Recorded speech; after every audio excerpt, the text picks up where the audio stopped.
right, now before we finish up, I want to talk the last little bit here, one last section. We still got some minutes left.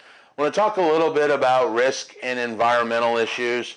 Actually, we probably should have done this differently because I think for those at home that like to not get bored, let's do it this way. Better. Does it make you feel better? Make you guys feel better? Risk and the environmental issue. Remember risk. It's all about the management or about the assessment. And risk, there's actually 4 ways for us to assess or manage risk.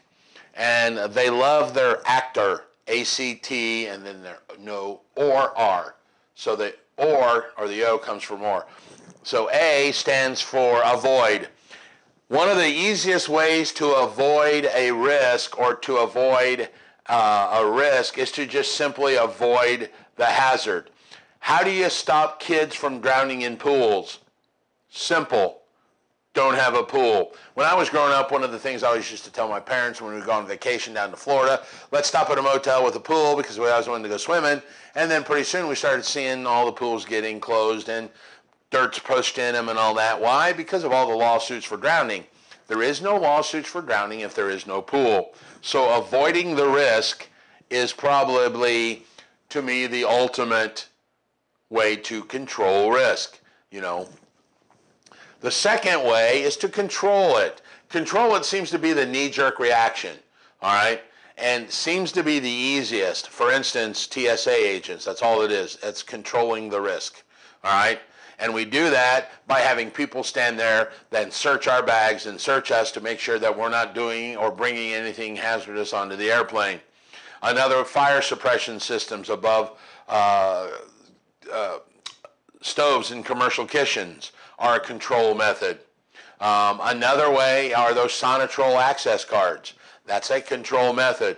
Who gets in and out of the building can be controlled by this card. That's one way to limit or lower the risk of anybody getting in to do anything stupid that's going on. Another way is to transfer the risk by shifting it to another party so that if something happens, this person comes liable for it.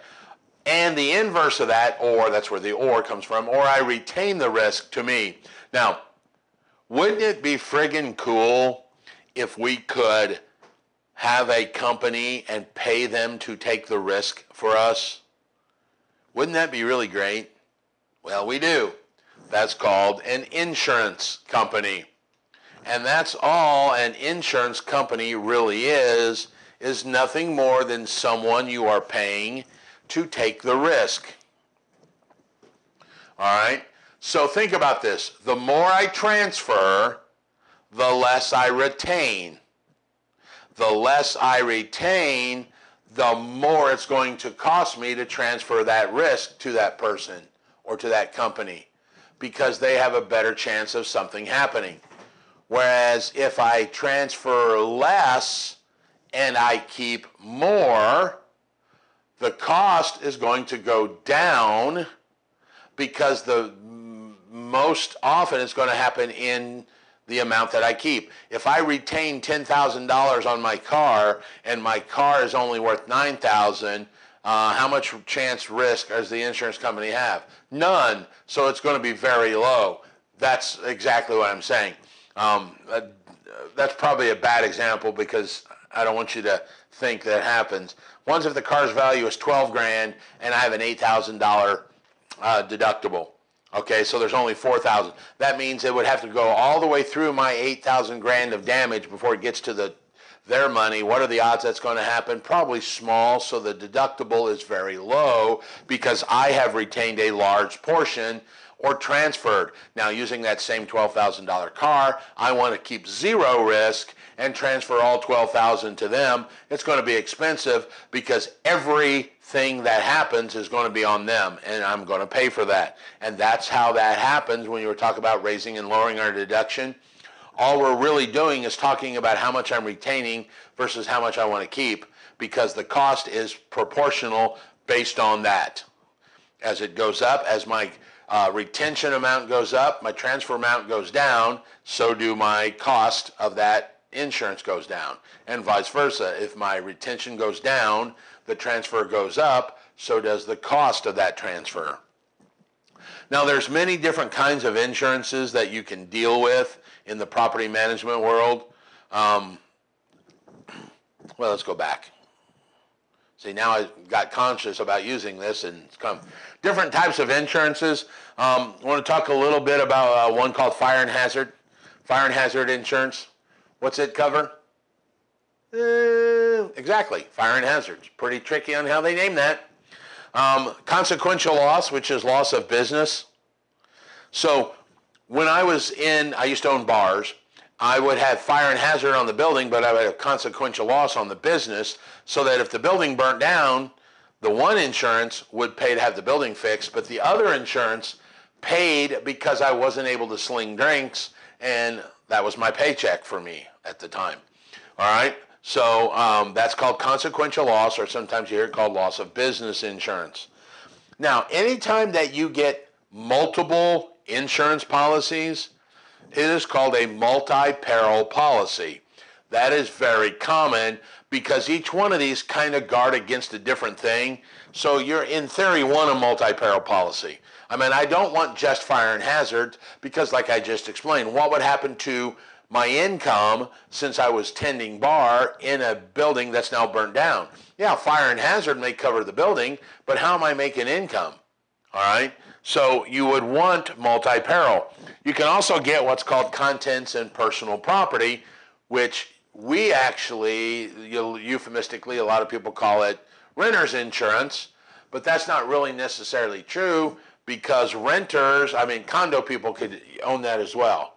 You know, it doesn't necessarily just need to be a renter that does it, because condo people own or have personal property where the condo association is the one that actually insures the building. Okay? Liability insurance. Liability is the slips, trips, and falls. For instance, I don't have liability in this room. You guys fall and hit your head, I got to drag you out into the hallway so that Randy's insurance will cover you. No, that's not true. I do have insurance. No, I don't. Yes, I do. Yeah. All right. You got liability insurance. Well, that's the one we just talked about. Casualty. Casualty is the breaking of glass and the vandalism and all of that. So you can see that you want a multi-peril policy because you have this situation of one protects the building, one protects the business, one protects people that fall and get hurt, one protects me against somebody doing something stupid. So you've got casualty and liability and consequential loss and fire and hazard. So you're going to want all of those rolled together, and it's a multi-peril policy. Now, the last one you guys might want to think about as a property management company are these things called surety bonds. All of the insurance that we've been talking about basically is static. What I mean by that is it covers my building. You walk in here, fall and hit your head, liability covers you. You walk out of here, fall and hit your head, I don't give a rat's. Well, actually I do, but my insurance doesn't. All right, they're rude, I'm just a nice guy. Think of a surety bond as a traveling insurance policy. So like a maintenance man might get bonded inside of my company because he is going into a tenant's living space and my client's residence. What happens if he trips and falls into the wall, puts a hole in the drywall, and at the same time knocks out the tenant's TV with a wrench that went flying? You might have an insurance policy, and that is a bond. All right? So think of it like that. It's a traveling bond. It's more mobile than it really is static. Environmental issues in property management. Not only in the commercial world do we have all of this environmental stuff, and now you're probably thinking of like hazardous chemicals and asbestos and all of that other stuff. That is true. But you also have, it's going to fall in the environmental realm in the residential world, things like cockroaches, spiders, trash, We had a big issue. Remember I told you we had like 20 units in Shelbyville. We had a big issue one summer with, were they wolf spiders in this house? I mean, literally, we went to the house and there were probably, 10 or 20 at any given moment. We could see those big wolf spiders, and the tenant's like, look, dude, I'm out of here. I'm tired of waking up and there's a wolf spider in my bed or in my shoe or in the, one's drowning in the toilet or they're crawling across the cabinet. So we had to have several rounds of exterminators out there to get rid of all of these wolf spiders. I'm not sure where it came from or what happened, but talk about arachnophobia was scaring the pee out of me because I don't do spiders. I can do snakes, I can do rats, I can do any of those, not spiders. Matter of fact, after the first time, I never went back out. I always sent Terry, or talked to the exterminator on the phone. Yeah, I just don't do spiders, dude. I'm sorry. We had another client where he had a big apartment complex, and I think I was at this class. It was right down, was 14 or 16 unit down on Washington Street, right by Emerson Avenue, and he had a dumpster out back that the tenants used, and he had it picked up twice a week, and we stood there and we measured it one day because he only had, it was a POS property, dude. I mean, when we took it over, it was trashed. We took it over the first day there. The cops showed up and they go, yeah, we come walking through here probably once or twice a day because we know we're going to get an arrest. A lot of prostitution, a lot of drugs. So when we took it over, there were like 3 out of the 14 were filled. The others were vacant and kicked in and damaged and some in various states of disrepair. Well, one of the things that was going on was for 3 tenants, Ray's trash was picking up twice a week out of this dumpster, and they were dumping like 3 bags of trash, and his trash was, $150 a month or $200 a month to have this picked up. And the very first thing we did is cut his trash collection in half. Called them and said, hey, we don't want it. Instead of Monday and Wednesday now, just do it on Thursdays one time. And we cut his bill in half, which goes right to the bottom line. We saved him $4,000 or $5,000 a year simply because we were smart enough to watch the trash and realize they're not putting enough in it to warrant you twice a day. When we asked him, we said, hey, the trash is picking up twice a week, and he's like, yeah. I'm like, why is that? He's like, well, because that's just how it's been, and that's how we have them do it. I'm like, dude, you've got like 3 or 4 bags because you've only got 3 units. Now, as we get 12 units leased out, then sure. We had one issue with that particular property, cracks me up, and I know we're running short, but cop came in, parked across the street, walked over and said, hey, look, let's walk the lot. We said, okay, no problem.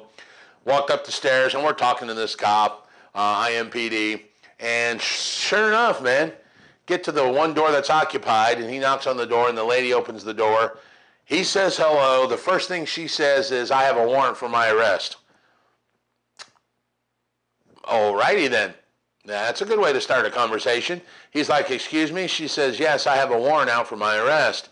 And he says, okay, well, who are you? And he called her in, and she stood there. The whole time she just stood there. He called her in. They said, yes, she's got a warrant for prostitution and failure to show for a court hearing.